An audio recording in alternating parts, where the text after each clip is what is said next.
President Trump, with the best of intentions in 2016 and 17, was just focused on the top 300 positions. But he learned, like the rest of us, I've had to learn this too, you got to be focused on all 4,500 politically appointed positions, and you got to be willing to play ball on civil service reform over a generation to make sure that these unelected bureaucrats, just posit that they're great people, I'm willing to do that, they shouldn't have the authority they have. But we're not going to solve that overnight. We're not going to solve that in one presidential term. I think we're going to be deep into the 2030s before we can look back and say, and this is if we have sustained power, before we can look back and say, we did it. Dr. Kevin Roberts is the president of the Heritage Foundation, a conservative think tank that plays a central role in hosting national public policy debates among the political right. Roberts is a lifelong educator with a career in building academic institutions, as well as a writer whose analysis has appeared in major outlets like the Wall Street Journal and National Review. Roberts also features thought leaders on his eponymous podcast, where he sits down with everyone from senators to tech innovators and Green Berets. Roberts' latest book, Dawn's Early Light, offers a diagnosis of America's most urgent problems, as well as a series of policy prescriptions for a more prosperous future. In today's episode, we discuss the trade-offs inherent to policymaking, why Republicans must not neglect fiscal conservatism any longer, and which executive agency he would reform first if he had a magic wand. Kevin Roberts also injects nuance into our foreign policy debates and explains why some institutions are not even worth overhauling. Dr. Kevin Roberts' combination of scholarly expertise and practical policy experience makes him a strong advocate for the broader conservative movement. Stay tuned, and welcome back to another episode of the Sunday Special.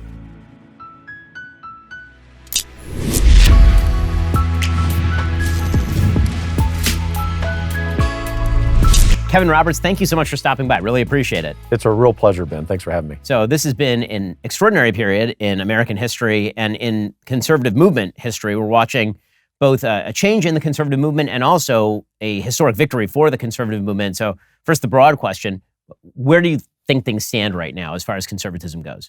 I think we're in the first or second chapter, maybe second chapter because Trump's election, re-election, I should say, to a second term is the first chapter of a reformulation of the conservative movement. Sometimes people will hear that, even I as a lifelong movement conservative hear that and wonder, are we becoming untethered to our principles? No, what we're doing is, obviously, we have no power over eternal principles.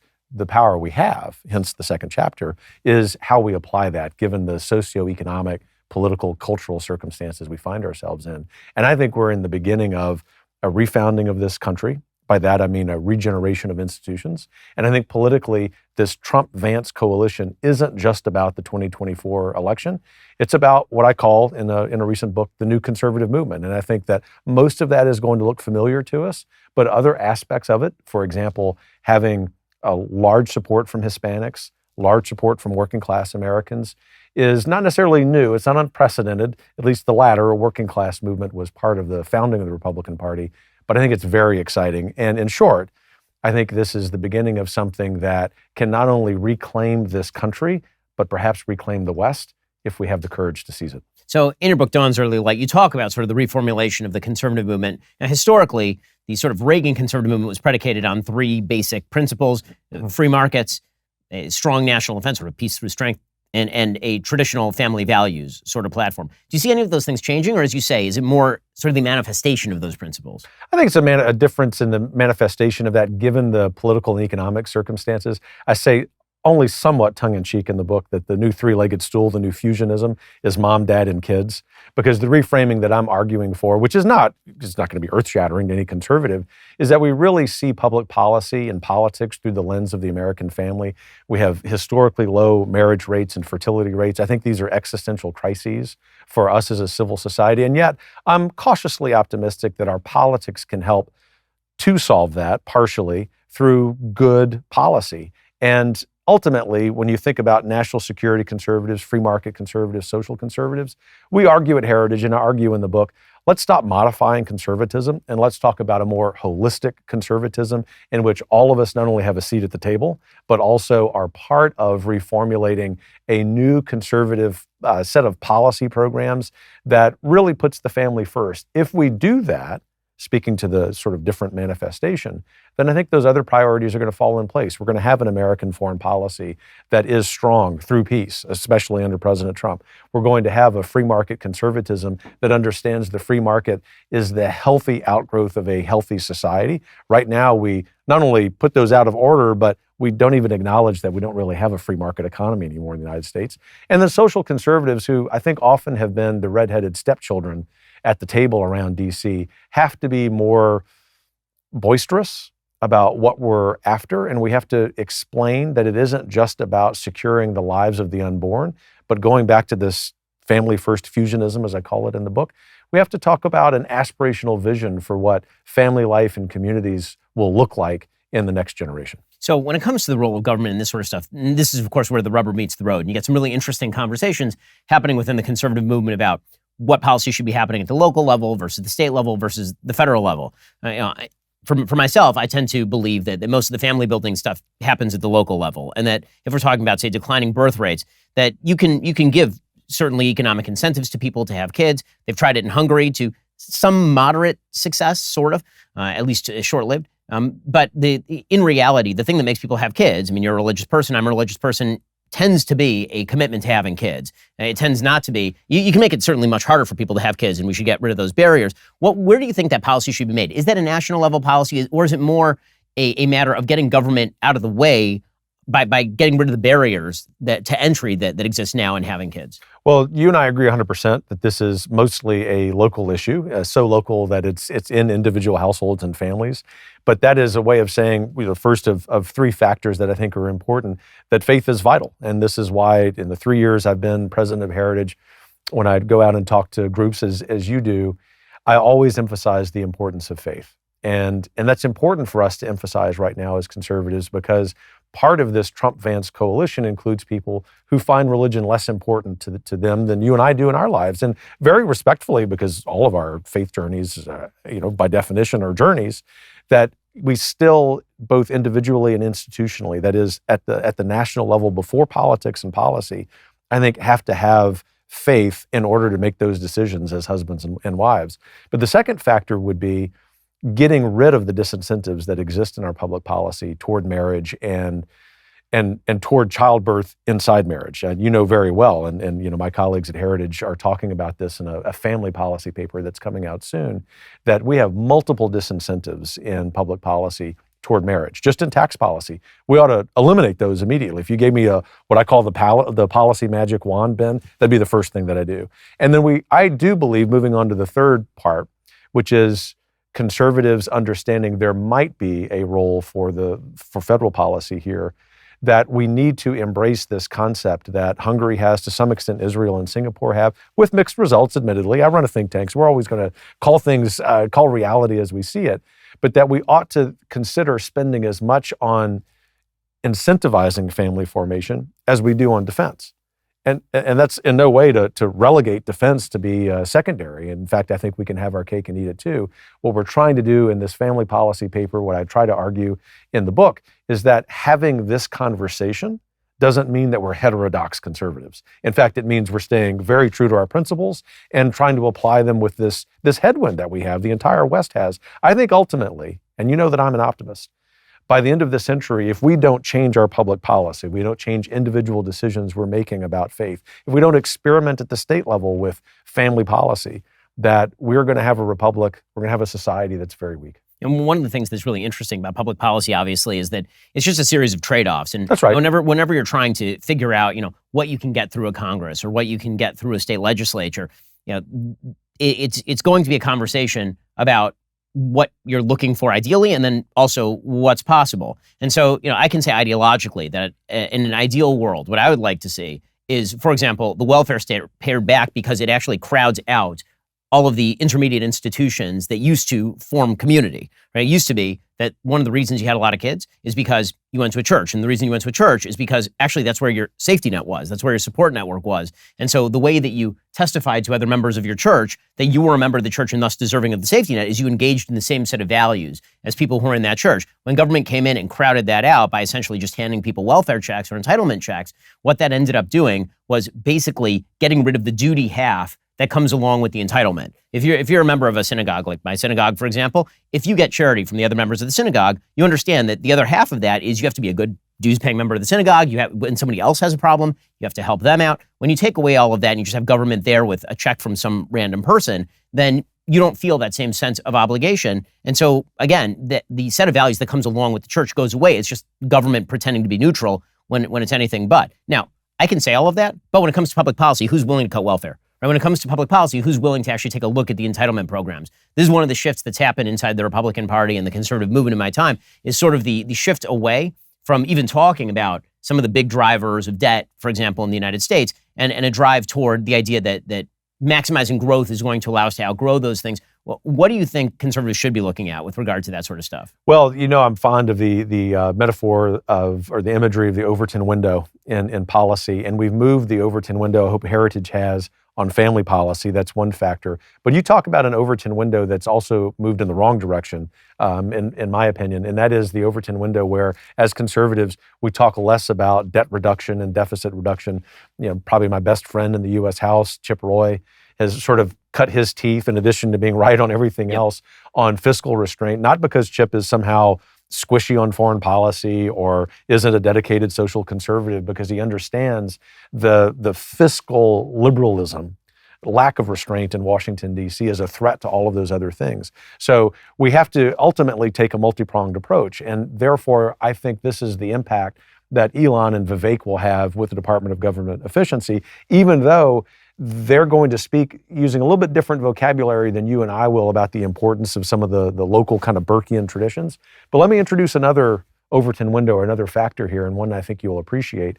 And that is, I think the single most important lesson here about the welfare state crowding out these local institutions, intermediary institutions, is the report of Daniel Patrick Moynihan in 1965 on the Black family. I was a young historian when I read that, and it inspired me both to a love of African American history, as well as a love for understanding public policy's correct application and incorrect application. And what Moynihan argued in the middle of the LBJ administration, as you know, was that bringing in government programs, however well-intentioned they are, let's just posit that they are, and let's just posit for a moment that everyone behind them is behind the war on poverty, a great misnomer, had great intentions.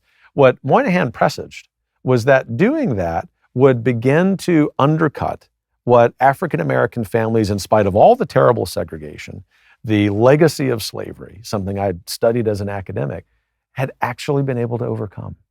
And his argument was, and it's prescient 60 years later, is that if you went too far using the federal government to correct these wrongs, that you would in fact undermine the ability of individuals, of families, of communities to be the intermediary institutions in all of these transactions, if you will. And so I think we need to resurrect that. And what I'm hopeful about is, from the DOGE Commission or the DOGE Department to the Department of Agriculture, where a lot of these safety net programs exist, to Health and Human Services, that the approach that the Trump administration takes is an understanding of that. That the very first thing we need to do, in addition to beginning to cut government costs, is also to cut programs that crowd out our ability in our daily lives to make decisions for ourselves. But you see, as Americans and humans, as you sometimes talk about, it isn't that we're making these decisions on behalf of rugged individualism.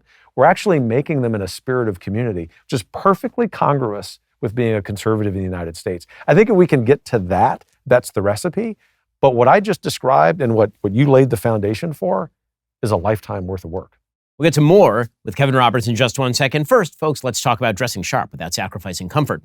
If you're tired of choosing between looking professional and feeling relaxed, I've got great news for you. Collars & Co. is revolutionizing menswear with their famous dress collar polo. Imagine this, the comfort of a polo combined with the sharp look of a dress shirt. It's the best of both worlds, giving you that professional edge without the stuffiness. Gone are the days of floppy collars that make you look like you just rolled out of bed. These polos feature a firm collar that stands up straight all day long. The four-way stretch fabric means you can move freely and comfortably throughout your day. It's office-approved, so you can look professional without feeling like you're trapped in a suit. And get this, it also travels well. So whether you're commuting to work or jetting off for a business trip, you'll arrive looking crisp and feeling great. But Collars & Co. isn't just about polos. They've expanded their line impressively. They've got merino sweaters, quarter zips, stretch chinos, even a performance blazer they call the Maverick. It's versatility at its finest. These pieces look great by themselves under a sweater or with a blazer. Check out this shirt right now. You see this? Magnificent. Of course, I'm also unbelievably good looking. But if you want to look sharp and feel comfortable and support a fast-growing American company, head on over to collarsandco.com. Use code BEN for 20% off your first order. That's collarsandco.com, code BEN. collars and co, because you shouldn't have to choose between looking good and feeling good. So one of the other areas that you talk about in your book, obviously, is foreign policy and proper application of force and threat of force. This has become sort of a fraud issue in a lot of conservative circles. What is the proper application of force? And I think some of that is sort of a false dichotomy that's been set up. I would venture to say that the sort of Wilsonian neoconservatism of 2004 has died a gruesome death and a well-deserved death, because again, Wilsonianism is far too idealistic. It doesn't take into account the different situations on the ground. It sort of suggests that we have the willy-nilly ability to wave a magic wand and turn a rock into Connecticut or something. But the reality is that I think that, if Bill Clinton once suggested that everyone is a small government person now, I think actually everyone on the conservative side is a realist now. It's just a question of what brand of realism they are pursuing. And so a lot of the talk about, well, this person's an isolationist or this person is an interventionist, I think some of that's misplaced, because I struggle to think of, there might be a couple names out there, anyone who has been totally in favor of every conflict in which the United States has engaged over the course of the last, say, 20 years. Part of what I've been trying to do at Heritage on this issue 3 years in is eliminate the usage of that false dichotomy. And 2.5 years ago, when the first Ukraine military aid package came up, Heritage opposed that. Not because we were opposed to Ukraine winning, not because we're isolationists, but because we developed over many decades of analyzing American foreign policy a healthy realism about what's possible, but also, very importantly, what's proper regarding the process by which Congress should make these decisions. And if we wanted to be as unfair to the members of the House and Senate as they and their legacy media outlet friends were to us in calling us isolationists, we would have called them all interventionists. But we became very careful about not using that word because it's as inaccurate in almost every case as it would be to call me or anyone at Heritage or most conservatives who are realists isolationists. And to your point, the good news is that we're now having the intellectually honest conversation 2.5 years later that we should have had 2.5 years ago. But at least we're having it now. And I think what that's going to do is not only bring peace to Ukraine, unfortunately and tragically, they're going to have to lose some territory. But hopefully, looking ahead, both in Eastern Europe and around the world, it's going to bring a realism, an intellectual honesty to the conversation among conservatives about foreign policy. And I actually think we're in a good spot. 2 years ago, it was very frustrating for those of us, and I know you were in this camp too, who just wanted to have a healthy debate and not say that someone was un-American because they took a differing position, right? And to some extent, that's maybe the greatest work that a thoughtful think tank can offer to the debate is this conversation is appropriate, it's sound, you might land on different sides. Maybe to your point, it's actually just a matter of degree, which I think is what it is. But if you think about the Trump administration, from state to defense to the president and vice president himself, they're all realists. But there isn't a unanimity of opinion there on what that exactly means. We get the opportunity, following their lead as the primary policymakers, to define that.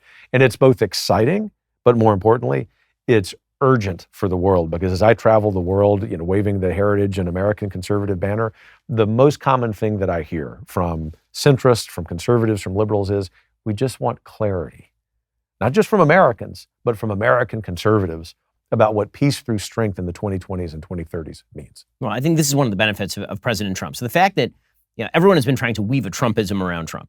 The reality is that Donald Trump is a singular figure. He's the most transformative American political figure of this century. And really the only two possible candidates would be Barack Obama on the left and President Trump on the right, without a doubt. But because of that, I think the attempt to sort of weave a philosophy around him is a mistake, in the sense that the philosophy is basically just a pragmatic winning attitude toward all of these issues. And that allows for a pretty rich debate to happen underneath the surface. So you can have a big debate over what exactly the final sort of settlement looks like in Ukraine. The one thing you know is that Trump does not want, on the one hand, Russia to walk through Ukraine. He is not going to tolerate some sort of ending in which Vladimir Putin is strolling through the streets of Kyiv. That's just not something that I think President Trump wants on the front pages of the New York Times. And on the other hand, he doesn't want an unending American commitment to Ukraine that's open-ended and has no actual final goal. Well, between those two goalposts, that's a lot of room to put a football between those two goalposts. Yeah, it's true. And I think about the designee, Mike Waltz, to be the National Security Advisor. When the first Ukraine military aid package debate came up, this is directly relevant to your point about President Trump. He and Heritage were on different sides of that debate. totally as friends. I mean, that never threatened our friendship, our desire to work together, not just on the other things on which we agreed, but even on that issue. And a story here I think is very relevant to your point. About a year or so ago, Congressman Waltz was doing a radio interview on WMAL in DC, and he was talking about this wide gap between whatever it takes from America for Ukraine to win and what is being incorrectly framed as isolationism. And I sent him a text and I said, that the way you describe that is where the movement needs to go and how we talk about it. And he says, yes, we have to remind people that there's a lot of options between those two. And the more we're intellectually honest about what the reality is on the ground, how the United States is limited in being able to change that reality if we ourselves know we're not going to send as a country our own servicemen and women, then we can have a real debate. And since that time, what has happened is that basically the movement, because of President Trump largely, because of Vice President-elect Vance, I would say too, as well, is in a little bit different slot than where President Trump is. And that's not only okay, but good, that it's gravitated to this rhetoric that both Congressman Walz and my colleagues at Heritage and you and others have used. And it's very natural because the conservative movement in the United States is much more comfortable having conversations within itself than the left is. But it's also vitally important because, as you know better than anyone, the hotspots, the potential hotspots around the world exist in part because of a vacuum of leadership under President Biden. And I think the minute, not just the day, the minute Donald Trump is sworn back into office, a lot of that goes away. I mean, it's already starting to go away before he's taken office. Yeah, it's remarkable. I mean, it's amazing. It's historically remarkable. I mean, because everybody is seeing him coming down the pike, and they're already starting to figure, okay, what kind of deal do I have to cut with Biden so that I don't have to deal with President Trump? Or what do I know is coming down the pike if I'm an ally, which means that I'm going to be able to, hold a stronger position on this particular issue. I mean, everything is formulating around President Trump pretty clearly in foreign policy terms well before he takes office, partially because Joe Biden is dead and partially because President Trump is coming into office. Well, one of the things that's really interesting about sort of the modern conservative movement, and I think you could describe it as attitudinal, but it actually isn't in some ways, is that if conservatism, traditionally speaking, has been about preserving institutions, conservatives tend to be institutionalists. We tend to be very careful about removing the Chestertonian fence. We don't want to remove the fence, want to know why it's there. But there's been something that's happened over the course of the last half century in the United States, which is that these institutions, I'm talking everything from government institutions to campuses, have basically been hollowed out to such an extent that they're now Potemkin villages. They're just facades. And I think that what you're seeing from President Trump particularly, and the left's reaction to him, is that it's become clear what facades they are. So even people, like me, who I would say 10 years ago, I had a baseline of respect for the DOJ and the FBI. And over the course of the last 10 years, I think it's fair to say that's been pretty well shaken. And I think that's true for an enormous number of people across the aisle in terms of faith in institutions, that the experts said that they knew what they were doing. We figured they have degrees. They've studied this stuff for years. They really should know. But instead of making themselves politically answerable, they insulated themselves from any sort of political blowback. They lied. They used the media as their Praetorian Guard. And now it's the position of conservatism in the Trump era that many of these institutions need to be leveled, that it's not about just going in and making a few fixes here or there. And that is a difference between conservatism historically and sort of the revolutionary conservatism that you're seeing right now. I wonder what you make of that. Well, I'm on the same journey that you are. I mean, every conservative, I think, by definition, is an institutionalist. And over the last 10 years, like you, I have realized that so much of these institutions that I might have been slightly wary of, but certainly respected, and I respected the people who led them, even if they were on the other side politically, are rotten to the core. And you take this image, wonderful, very apt image of a hollowed out tree. In my book, I talk about the idea of a controlled burn, where our Forest Service used to very frequently go into forests, especially in the West, and they would do these controlled burns that they would initiate to eliminate the hollowed out trees, to eliminate the dead wood. For what reason? Two things. Let the healthy growth become even larger, but also to eliminate the risk of forest fire. And the reason, just bear with me for a little bit on this, the reason that is so important is because we've got all of these forest fires as a result of not doing controlled burn, not of so-called climate change, right? Whatever someone thinks about that, it's really the controlled burn that's the issue. I've taken that idea and applied it to this institutional regeneration that you're getting at, that Trump's already started, even before he's been sworn back into office, right? This is the point, though, Ben, going back to your wonderful Burkean point earlier. We have to do this not just in D.C. with institutions like the FBI and the DOJ my pet favorite, the Department of Education, which ought to be eliminated entirely. But we have to do this in our local lives and the decisions, our individual lives in our local communities. The decisions we make about where we send our kids to school, the decisions about where they go to university, whether we give money to our alma maters. These are all very important decisions regarding the regeneration of American institutions. As a fifth generation educator, only gone to public schools, I think public schools are one of the noble promises of the United States, but they're rotten. They're rotten from the top. They're not rotten from the bottom, because those are our fellow Americans who get it, regardless of their politics. We have to have the spirit. We want to capture the political power of Trump and Vance winning. We want to capture that in our individual lives. We have to have the same verve and spirit of recapturing those local institutions, or figuratively applying a controlled burn and starting new institutions. I've done that myself in starting a K through 12 school and running an upstart college. Thousands of examples like that exist in the United States. I'm as excited about that as I am about the Trump win. Well, and I'm very excited. That's certainly the case down here in Florida, right? In Florida, we have universal school vouchers, and it's made an enormous difference. I mean, the number of people who have come into Florida bring their families with them, specifically because they now have the option to take more control over their kids' education, is an amazing thing. And universal school choice nationally would be an incredible thing. Although, as you say, whether the federal government should be involved in this issue at all is I think, an open question. So when you talk about, cleaning out these institutions, obviously President Trump's nominees are designed to do just that. I mean, these are all outsiders. Many of them are victims of the very institutions that they're now going to be chosen to lead. My favorite example is Jay Bhattacharya over at NIH, which I just love. I love the glorious. Fact, I mean, that it's hilarious. I mean, the fact that Anthony Fauci was personally from NIH targeting Jay Bhattacharya over the Great Barrington Declaration and his supposed evil in proclaiming that, hey, maybe full-scale lockdowns and universal masking and vaccine mandates weren't the way. He was targeted by Fauci for that. Now he gets to lead that institution and clean out the deadwood. Whether you're talking about that, whether you're talking about Kash Patel at FBI, who is, again, targeted by a lot of the intel community. These are moves that President Trump is making, specifically with the hope that the motivation is going to be there for people to clear out the deadwood. But it takes two things, right? It takes the motive, and then it takes the actual ability to do it, because it actually is quite complex to clean out an institution. It's easy for somebody like me to say, yeah, clean out the FBI. But the FBI has, thousands and thousands of employees trying to figure out who can be fired, who should be fired, what procedures need to change. That's a pretty complex process. How quick is that? How much does staffing matter here? We have to be prepared for this to take a generation. And by that, I don't want to be discouraging. In fact, quite the opposite. I think that from realism, great encouragement can come. I'll talk about the FBI specifically, but just think about one example not far from here, and that's the New College of Florida. You have all of the ingredients for institutional regeneration. You have political will from the top, Governor DeSantis. You have an institution that's worthy of being saved, and that's true. But you have and you've got financial support, which the legislature has re-upped, but you've got all of the radical left arrayed against it. Now, they're not going to succeed in taking out that reform, best as I can tell thus far, but they've made it more difficult. Put that, multiply those factors of opposition by 1,000 as it relates to the FBI or to some outdated munitions program at the Department of Defense.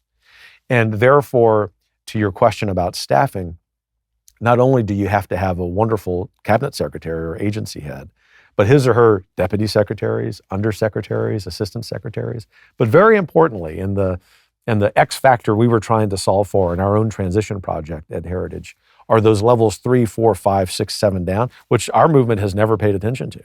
And President Trump, with the best of intentions in 2016 and 17, was just focused on the top 300 positions. But he learned, like the rest of us, I've had to learn this too, you got to be focused on all 4,500 politically appointed positions, and you got to be willing to play ball on civil service reform over a generation to make sure that these unelected bureaucrats, just posit that they're great people, I'm willing to do that, they shouldn't have the authority they have. But we're not going to solve that overnight. We're not going to solve that in one presidential term. I think we're going to be deep into the 2030s before we can look back and say, and this is if we have sustained power, before we can look back and say, we did it. We have to have that resolve, that fortitude, not just in Washington, not just in our state capitals, but in our local communities, because this is just as big a problem as it is in our county commissions and school boards. We'll get to more on this in just a moment. First, let's talk about something that affects all of us responsible, hardworking Americans. Taxes. That October 15th deadline, long gone. Are you prepared for what's coming next? Do you owe back taxes? Are your tax returns still unfiled? Did you miss the deadline to file for an extension? Well, now that October 15th is behind us, the IRS may be ramping up enforcement, and let me tell you, the IRS does not play around. You could face wage garnishments, frozen bank accounts, even property seizures if you haven't taken action yet. There's still good news. There's hope. The Tax Network USA folks have been in the game for years. They know exactly how to navigate the complex world of tax law. They've helped taxpayers save over $1 billion in tax debt and have filed over 10,000 tax returns. That's billion with a B, folks. They specialize in helping hardworking Americans like you reduce their tax burdens. So don't let the IRS catch you off guard. Get ahead of this right now with Tax Network USA. Their team of professionals will work tirelessly to protect your assets and find the best solution for your unique situation. Here's what you need to do. For a complimentary consultation, call today 1-800-958-1000 or visit their website at tnusa.com/Shapiro. That's 1-800-958-1000 or visit tnusa.com/Shapiro today. Don't let the IRS take advantage of you. Get the help you need with Tax Network USA. So, when you talk about that long-term project, obviously that means holding power for a long term. One of the things that I think is a danger for conservatives, as it is for pretty much everybody else who gets elected, is the minute you win an election, you think that every future election will go in the same direction. We saw this with Democrats. After 2012, they thought they could simply replicate the Obama coalition, win in 2016. After 2020, they thought they could replicate the Biden coalition and win in 2024. It doesn't work that way. I remember in 2004 when George W. Bush won, and he actually did really well in the Congress as well, and his immediate first move was to try and restructure entitlement programs. By the way, he happened to be right about that. If we'd actually done what he suggested about Social Security, everybody's 401k would have been enormous. You would have done way better in terms of what your Social Security would have been worth today as opposed to what it's actually worth today. It turns out the stock market's now at 45,000. It was actually a good idea. But regardless of that, the tendency of any winning party is to believe that this is the new status quo, and then to push just a little too hard, and the other side swings into action. Now, I think the right has been President Trump has been good, and also the right's been lucky. Both those things are true. President Trump I thought he ran an incredibly smart campaign. I think he actually ran quite a centrist campaign. He actually occupied the middle of the political spectrum on pretty much every issue, including on abortion, where he said that the federal government should not get involved in abortion policy making. We also got very lucky because the left decided to lose its ever-loving mind and decided to run on the proposition that boys can be girls and that riots were fine and that we should open the southern border. It turns out that that's actually really unpopular with Americans. Where are your fears in terms of conservative overreach? How incremental should conservatives be? Or is it, make hay while the sun shines? What's the strategic approach here? I think it's a matter of priority. In other words, what I mean by that, Ben, is on 2 or 3 issues, you got to make hay now, both because of the urgency, the inherent importance of those particular issues. I think DOJ is there. I think the economy broadly defined, but that involves a lot of factors. I would submit to you that while we've got the political capital, we ought to take action on the Department of Education. But you have to be able to message that. And I think one of the great attributes of all of the appointees to senior positions in the Trump administration thus far is that they are capable of communicating why they're doing what they're doing, how they're going to go about it, what it's going to look like, what the timeline is. That's essential to sustaining the political power, the popular will, in order to get it done. But having just come back from the United Kingdom, trying to draw some lessons of what's going on with the small c conservative movement there, it's apparent to me that if you go too slow, that you, especially in Washington, D.C., there's sort of like a law of physics that, and we've seen this more often in Washington with Republicans, that they're going to be drawn back into not just the political center, but the sclerosis that is the Washington administrative state. So it is going to require very artful leadership, not just bold leadership, but artful leadership. I think Trump clearly possesses the ability to do this over the first 100 days, over the next 2 years. I think the rubber will meet the road, not just for the second half of the 2020s, but for the 2030s and beyond, with what conservatives are talking about in the midterm elections. Not even for the whatever the political consequences are, but for the long-term priorities of our movement. If we're still talking about the first steps of government efficiency, the first steps of reducing debt and deficit, even if those plans are long-term, if we're still hemming and hawing about what it looks like to dismantle the Department of Education, then we have missed this moment. And yet, to your point, we can't have as a priority every single agency with the most ambitious conservative reform, because it's just impossible to get that done. I would love that as a conservative. But the reality is this is a very complex, pluralistic republic. And God bless Donald Trump for winning the popular vote. But it's not as if it was a spread of 10 or 15 or 20 points. So he's got to be very disciplined about where the priorities are. The movement has to be both bold, but also very understanding and patient about what we're able to do. Because one thing we haven't even introduced to this equation is you have only 53 seats in the Senate. They're not all reliable votes, to be charitable.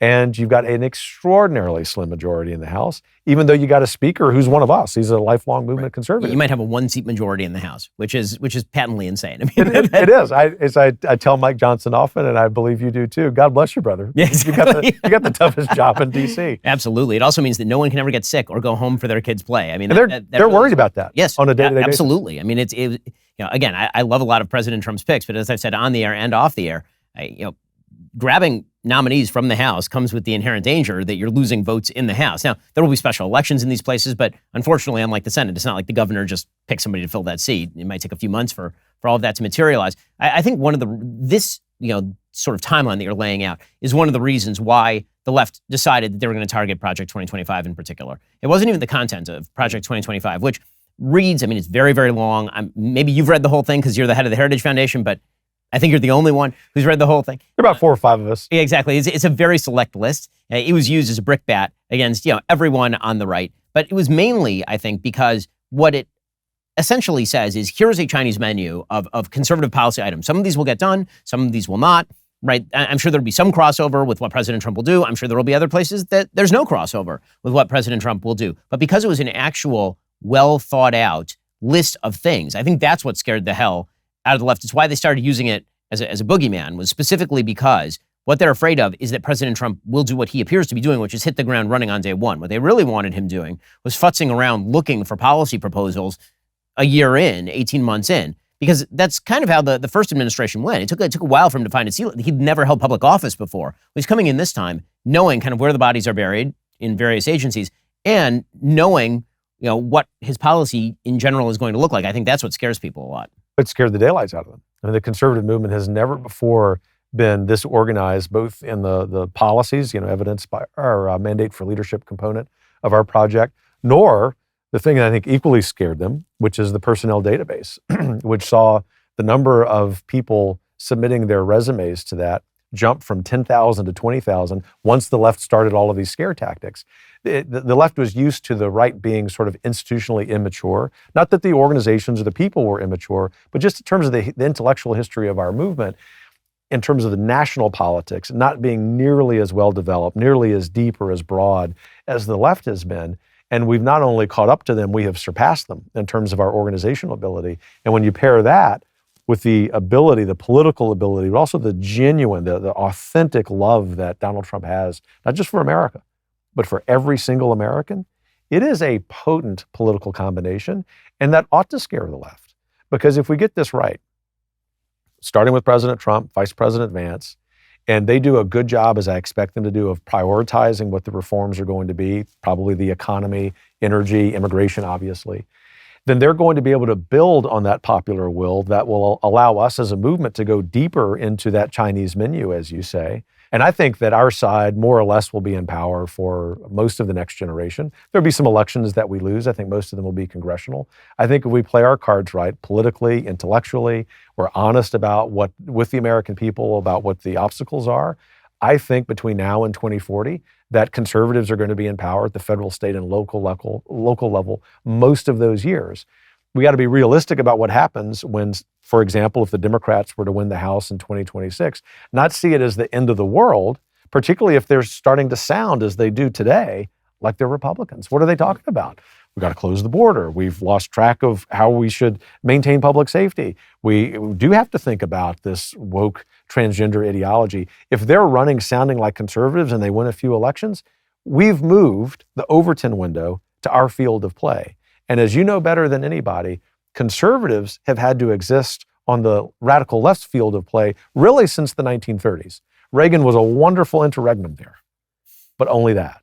And now we get to set the terms of the debate, pardon my optimism, for the rest of the century. So when it comes to personnel, one of the big questions is it's very difficult. There's sort of this principle with regard to the federal judiciary that if you're not pretty outspokenly originalist, you will end up on the left end of the bench pretty quickly, right? I mean, if you decide to pick a stealth candidate like a David Souter, he's going to end up being not the David Souter you thought you were getting, but the other David Souter. Or if you pick Justice Roberts, I may have been the only Republican in the country who opposed Justice Roberts' nomination at the time. You're right. But that was basically the case I was making, is I don't know who this guy is. You don't know who this guy is. The sort of trust me picks don't tend to work out all that well. So with that in mind, when it comes to the personnel work that you've been doing, what are sort of the big litmus tests that you're using in order to determine whether you think somebody would be appropriate to serve in government or not? Yeah, starting with a caveat, which is important because of how the left has mischaracterized the relationship between our transition project and President Trump, that he makes the decisions, his people make the decisions, but I have to say that because, Media Matters will have a field. No, because apparently Heritage Foundation, a 501c3 that is unaffiliated with the Trump administration, is actually the Trump administration. Yeah, that's right. Logic, yes. Yeah, that ultimately what we're looking for, and really for the movement, and we do a lot of candidate briefings and we're looking for this in candidates for various offices, is someone who knows what time it is. I mean, I know that phrase has fallen out of favor, but as a proud Generation Xer, the member of the only generation to vote, a majority of which voted for President Trump, I will continue to use it for this reason. They have to understand that this republic has its days numbered. If when conservatives are in power, they don't use it. I don't mean using it illegally or certainly unethically. I mean using it. That too often we've been caught in the Bush trap. With all due respect to two presidents I admire personally, George H.W. Bush and George W. Bush, they were largely afraid to wield the power that the American people gave them. And I think it's one of the reasons that we're in the predicament we're in. And now we understand, evidenced by Governor DeSantis here in Florida, Donald Trump, chief among all of our conservative leaders, that when our men and women win, they need to wield that power. And so we're looking for personnel who understand that, who have the relevant competence and expertise to get that done. And we believe that not all of that competence and expertise comes from inside the federal government. In fact, we think that one of the ways you can regenerate the institution that is the U.S. administrative state is by bringing in a certain percentage of people from the outside. Maybe they worked in state government. Maybe they bring a fresh perspective from industry. Maybe there's a generational diversity there, having younger people starting out. We've not really built our bench in terms of the conservative movement. I think all of that is not only going to happen, but already is happening with the appointments that I've seen. We'll get to more on this in a moment. First, you know what the radical left will never understand? The profound, unshakable bond between the Christian and Jewish communities in the United States. While the secular left pushes their anti-religious agenda, Christians and Jews have stood together, defending our shared values and religious liberties. That's why I'm proud to partner with the International Fellowship of Christians and Jews. For over 40 years, they've been doing something remarkable, building bridges between our communities through faith, shared values, and mutual respect. And the fellowship doesn't just talk, they act. Right now, they're on the ground providing real help to vulnerable Jewish families and elderly around the globe. We're talking about food, medical care, emergency assistance, and security to the people who need it most. Look, as somebody who spent years talking about Judeo-Christian values, I can tell you, this organization represents exactly what makes our alliance so powerful. It's about Christians and Jews coming together to do what our faiths command, helping those in need. If you want to be part of this incredible mission, visit benforthefellowship.org. That's benforthefellowship.org. Your support makes a real difference in people's lives. Give and give generously. They're doing amazing work on the ground. Visit benforthefellowship.org. Again, that's benforthefellowship.org. Once more, benforthefellowship.org. God bless and thank you. So when you look at the sort of institutional obstacles to success here, obviously there's the entrenched obstacles that are going to require the kind of personnel cleaning out you're talking about inside the executive branch. And then there's the matter of legislation. We mentioned it briefly. The Republicans have an unbelievably narrow majority in the House. They have a very slim majority in the Senate. And because Republicans are institutionalists, they don't want to blow up the filibuster. I've made the suggestion to Senator Thune and to other members of the United States Senate, and it's a suggestion that comes courtesy of my business partner, which I think is actually a great suggestion, which is that if you believe that the filibuster ought to be retained, which I do, but apparently Democrats only situationally believe ought to be retained. If they are in power, it should be blown up. If we are in power, then it should be maintained. The suggestion that Jeremy made, boring my business partner, is that we should effectively say that we want a constitutional amendment approved through normal processes done 1 year from now to enshrine the filibuster in the Constitution of the United States. And if not, we're going to nuke it. And we're going to do what we please because we're not going to wait around for you guys to come on in and then nuke the filibuster if you gain control of all three elected branches of the government. You know, what do you make of that? And what institutions should we be seeking to shore up in that way? Well, knowing of this idea for about 30 minutes. I love it. No, I love it, actually. This is precisely the kind of new ideas, adhering to conservative principles, that our movement is just now beginning to learn to do. And so I hope this gets legs and Heritage can participate in that. Your question, though, is also about, what particular institutions, agencies, and so on should we have this mindset about? I think that we need to take this mindset of this filibuster idea and apply it not just to the cabinet level agencies, but we actually need to pay attention to those third, fourth, fifth level agencies. This goes back to personnel, things that, even as I sit here as a so-called policy leader, I can't think of more than 6 or 7 of their names, but they control not just billions of dollars of our federal budget, but more importantly, they are part of that problem of beginning to suffocate the ability of individual Americans, people in their local communities, to regenerate these institutions. To the extent that we can apply or use our political power to eliminate, tear out root and branch, those sort of sub-agencies, I think we're better off. And we need to understand that so doing is not violating our conservative principle of wanting to maintain institutions. We're actually tearing out the weeds. We're actually making the institutions healthier, as your idea of the filibuster reform suggests. So let's talk for a second about what you think needs to be done inside that first year. As you say, by the time we get to the midterms, there needs to be a record of accomplishment. It is President Trump's record of accomplishment that won him his second term.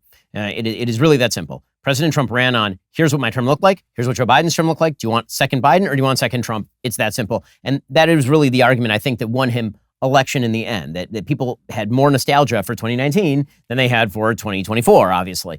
So what do you think are the big things that can get done in those first 2 years that Republicans should be able to point at and say, these are wins, again, considering the incredibly narrow majorities that are held in the House and Senate? I'll be specific and go in chronological order. Literally the first, as soon as his hand comes down from taking the oath, someone needs to be at the White House as he's giving his, what I'm sure will be a great second inaugural. And we need to close the southern border. As we sit here, there's already progress being made because the mere appointment of my friend and Heritage colleague Tom Homan to border czar He's the best. He's just the best. I'm not supposed to have favorites in this, and I have a lot of friends who've been appointed, and they know I mean no slight to them. But he's just the best because he's the best at what he does.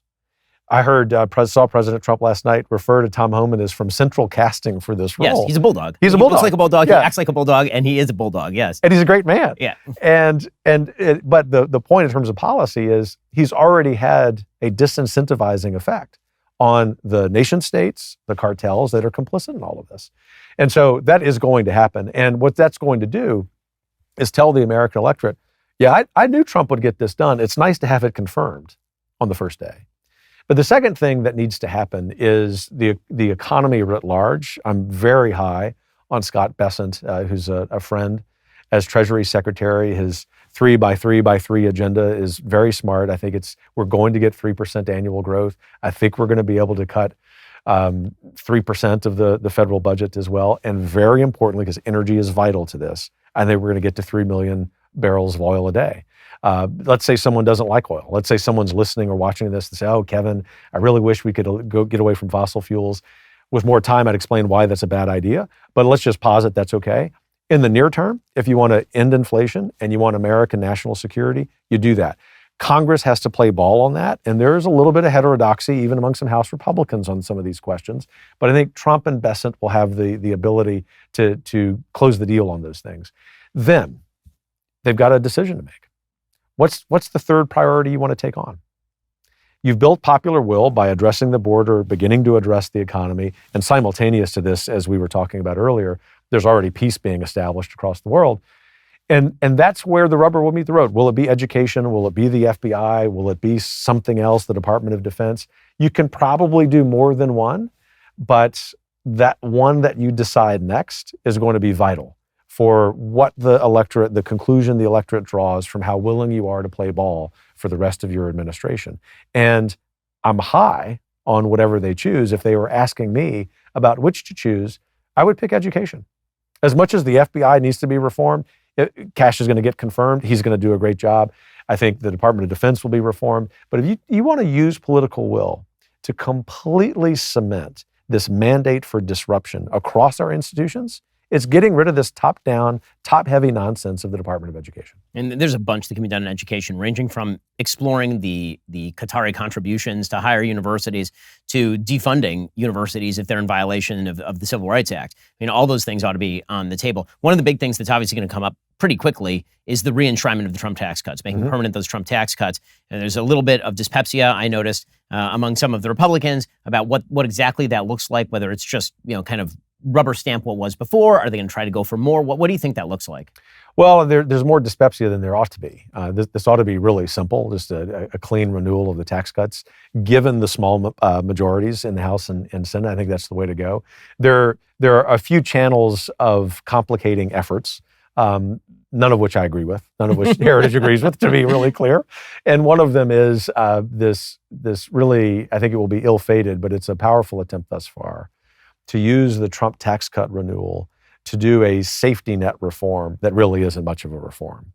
And in other words, just bottom line up front to you and your audience, any proposal that is anything other than just a clean renewal of the Trump tax cuts is a bad idea. Are there, in a perfect world, some even bolder ideas that we at Heritage would love to attach to that? Sure, the flat tax. Of course, yes, exactly. We would love to do that. And if we do that and eliminate the tax code as it currently exists, we'd love to talk about a universal tariff. That's not going to happen next year. And so politics, policy, the art of the possible, just renew a clean tax bill. And then the other benefit of that is you have more time, and a legislative calendar is a real issue. Senator Thune understands this. He's got this radical proposal that senators work 5 days a week rather than just 3.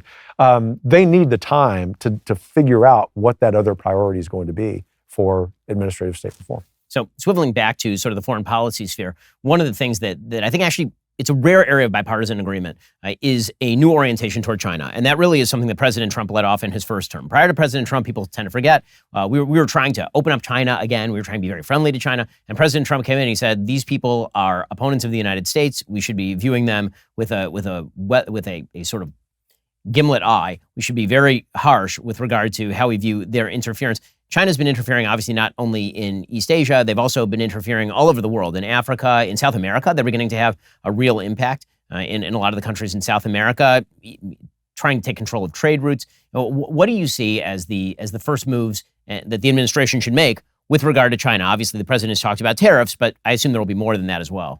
Well, God bless him for his clear-eyed understanding about China going back decades. Yes. In fact, I'm one of those many conservatives who was first convinced by Donald Trump in 2016 and 17 that our good intentions about turning China into America actually were only good intentions. The opposite was happening. I think he's got to slap a tariff on them first day. And there are going to be people who squawk about it, including on our side. But the reality is that the tariff is a vital tool for negotiation and for national security. I also happen to think if you're able to do some other things economically, that it becomes a very good economic tool. I'm very much a Hamiltonian in that regard.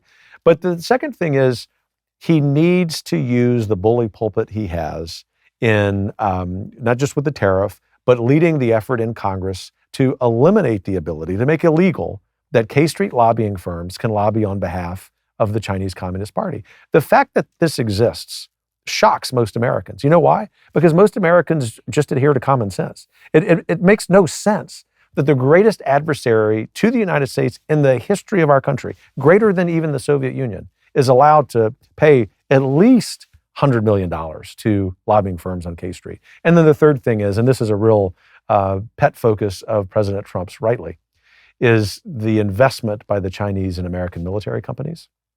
Part of the huge reform that's needed at the Department of Defense to make it a more lethal, less woke fighting force is the elimination of that, because it is a real national security risk. I mean, there's so many things that need to be done inside DOD. One of them needs to be a dramatic refocus on the weapons tech that we've been funding. It's terrible. We're still building aircraft carriers in a time when those aircraft carriers can be targeted by drone swarms. Mike Gallagher, who former congressperson from Wisconsin, who obviously has tremendous knowledge on both China and military tech, he suggested that we need to radically reshift our thinking about how to, for example, create technologies capable of turning the Taiwan Strait into what's called a boiling moat, right? To make it very difficult for China to actually invade Taiwan. That's going to take some real commitment, and it runs directly into the teeth of entrenched interests that want to spend hundreds of billions of dollars on weapon systems that are no longer nearly as effective as they used to be. Well, with the Republican establishment in Washington, still led by Mitch McConnell, want you to believe is that you have to continue spending money on those outdated weapon systems. I'll leave to your audience, how they draw the conclusions of why that continues to be the issue. But let's just impute the purest of motives there. They're dead wrong. They're 100% wrong. Just as I was 100% wrong 10 years ago that China would be turned into America because of the American free market system. And so acknowledging that we're wrong not only is okay, it's a good thing. And what we have to understand is that the big 3 or 4 defense companies, and God bless them, and the people who work for them, are crowding out innovators in the space. I mean, the best thing the Secretary of Defense can do on day one is actually, this sounds so boring coming from a think tank guy, is to update procurement procedures. Because you're going to allow in innovators.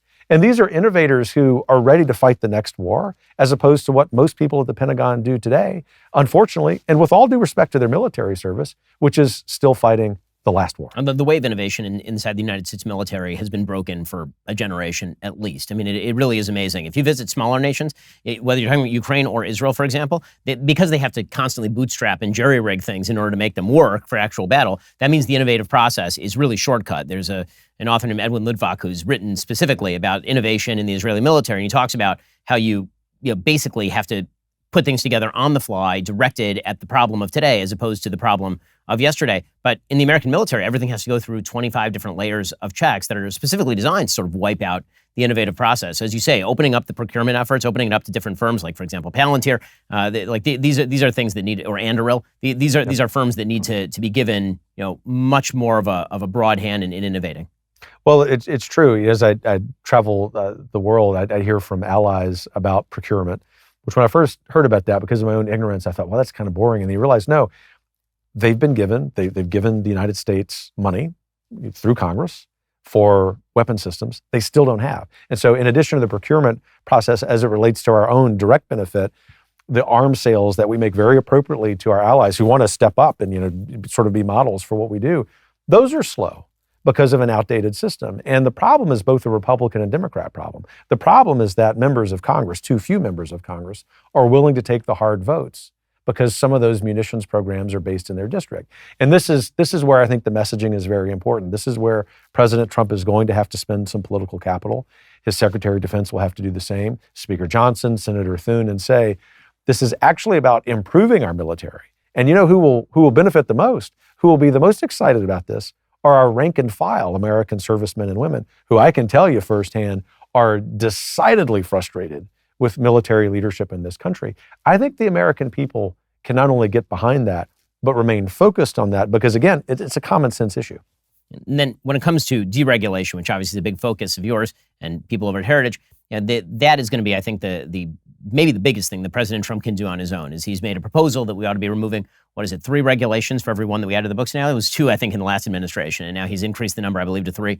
That's going to be enormous. I think one of the most important things that President Trump has said in the recent past is during his victory speech on that wonderful night in November, he had what a lot of people perceive to be a throwaway line about Elon Musk, where he said we have to protect our geniuses. And I thought to myself, that's not a throwaway line. That's an actual philosophy of economics. I mean, that's a very sort of Joseph Schumpeter, protect your entrepreneurs, protect your innovators philosophy of economics, because it's those people who are going to grow the next brand, the next industry that is going to revolutionize the American economy. And that seems precisely to be what President Trump is doing. I think the reason you've seen crypto take a jump is because this administration is going to be very much oriented toward loosening up restrictions on business so that innovators can actually innovate. And the guys that I know in Silicon Valley, they're pumped up beyond imagination about the administration. Yes, it's both common sense. It is a core part of American conservatism, perhaps best personified in the early republic by Treasury Secretary Hamilton.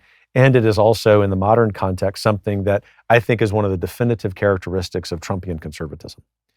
And it isn't just because he's an entrepreneur. It's because at the core, I think this actually is the core principle of Trumpian conservatism, is the belief in the nation state. And how in the world could you have a healthy nation state if in all of the relevant policies, from education to regulation to defense procurement, et cetera, you weren't protecting your geniuses? This, by the way, is also why I will never stop talking about the importance of improving our education system by starting with the elimination of the Department of Education. So we've been very positive throughout this conversation. I'm not used to that. I know that. That's why I apologize. As a natural pessimist, I'm having some trouble here, and so now I'm going to drag you onto my side of the tracks. Good luck. So tell me. Here's the open-ended question. Tell me the things that you're worried about going wrong. So you've talked about the things that can go right here. Where do you think the dangers lie, the pitfalls that need to be avoided in order to allow for this possible success? The first and most obvious, it's top of mind for me as we sit here because the swamp is doing the swamp thing, going after cabinet appointees. It's not just a Democrat problem, it's a Republican problem. And so my first worry is that conservative leaders, I think President Trump understands this, but other conservative leaders don't understand, to the extent I've come to understand in the 3 years I've led Heritage, what an obstacle the establishment is. And that's a handful of Republican senators. It's a handful of House Republicans. Their political power is greased by K Street. And we have to understand as conservatives, until we figuratively break the political backs of these establishment leaders, the promise of Trump's victory in restoring the American dream is impossible. And that's why Heritage and Heritage Action are spending a bundle of money focused on these Senate Republicans who are really obstinate when it comes to the president implementing his will. The second is perhaps a little more obvious to people paying attention, and that is very related to the first point. The legacy media, in spite of great exceptions and rivals to that, starting with you and Daily Wire, will continue to hold sway over the American people. And so what I've been saying for months, since the nonsense of mischaracterizing our project, is if people aren't canceling their subscriptions to all of the legacy outlets, then you're participating in regime nonsense. And I worry that people will forget that lesson that we learned from most of the pollsters being wrong, most of the prognosticators being wrong. And then the third thing I worry about is that all of us, there's a little bit of self-reflection for us at Heritage too, but all of us in the conservative movement will get the priorities wrong. That we will, not that we will misread the mandate for disruption, that clearly exists, but that we will put the policy priorities in the wrong order. And some of that's just a little bit of intuition, and Trump's the master of intuition. And that's why over the next weeks and months, I think it's very important, particularly for those of us who have the ears of policymakers, to be listening to them, but also to be appropriately forceful about what we think the right priority is, and that there ought to be a conversation about that, because this isn't just about President Trump being successful as much as we want it to be. This isn't just about the conservative movement being ascendant as much as we want that to happen. This is our last best chance, speaking to your pessimism, to save the American Republic. We can't let it go wrong. Well, Kevin, thank you so much for stopping by. Heritage is doing an amazing job, and everybody should go pick up the book, Dawn's Early Light. You can hear much more about these ideas in much more depth in that book. Kevin, again, appreciate what you're doing. Ben, thanks for everything you do. Take care.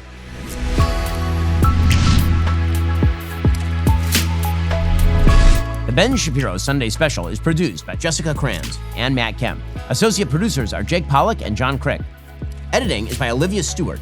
Audio is mixed by Mike Coromina. Camera and lighting is by Zach Ginta. Hair, makeup, and wardrobe by Fabiola Cristina. Title graphics are by Cynthia Angulo. Production intern is Sarah Steele. Executive assistant, Kelly Carvalho. Executive in charge of production is David Wormus. Executive producer, Justin Siegel. Executive producer, Jeremy Boring. The Ben Shapiro Show Sunday Special is a Daily Wire production. Copyright Daily Wire 2024.